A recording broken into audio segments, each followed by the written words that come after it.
One time, there was an old magical librarian lady, and she was sent to a house in her settlement to settle a haunt that was haunting this house.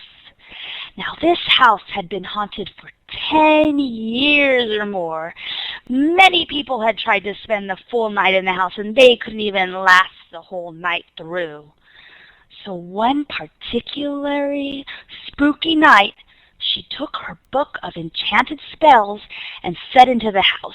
She set up a fire, she turned on her lamp, and she started to read her book of spells.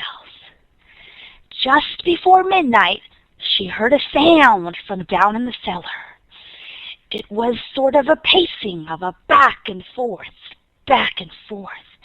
Then she heard a struggle and a commotion like a choking sound and a muffled scream, and then silence. Now this scared the old woman librarian, but she was brave, and she was determined to stick the night through. So she set up to reading her book again. And not a moment later, she heard steps coming up the cellar door. Louder and louder, step, creak, step, creak, step, until the doorknob turned and she screamed, "What do you want?" And the door shut back easy like. Nothing there. Now she was really scared, but she was determined. So she sat and she stared at the door and she waited. And sure enough, again, she heard the steps coming up the cellar door. Step, creak, step, creak. The door opened and there was a ghost. A haunt of a woman around 20 years old, her hair tattered and torn, the skin of her face dripping off. You could see the bones coming through. Her teeth were showing. She had no nose, and where eyeballs should have been were just deep black sockets with a blue glow coming through. And the woman spoke after the librarian said, with her enchanted book of spells in the ghost's face, "Tell me in the name of the Holy Spirit, what do you want?" The ghost grabbed the librarian's coat with her bony dead fingers and held on tight while telling her tale in a voice that sounded to come and go like the wind. The haunt said, help me, rest in peace. I was murdered here in this house. My lover killed me for my money and buried me in the cellar. If you will only take my bones from the cellar and bury them properly, I can rest in peace.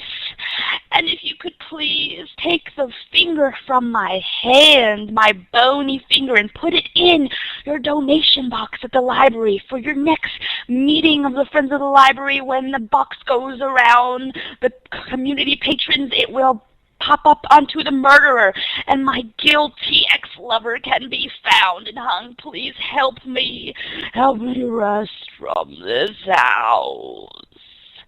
So the librarian did just that.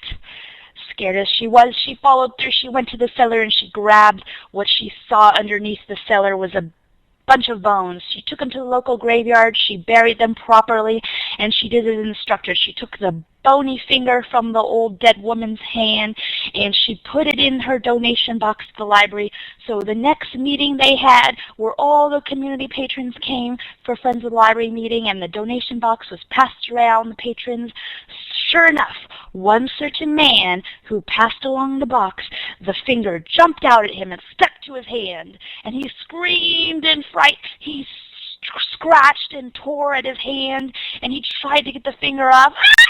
He screamed like a crazy man, and they took him away, and he later confessed to the murder of his ex-lover.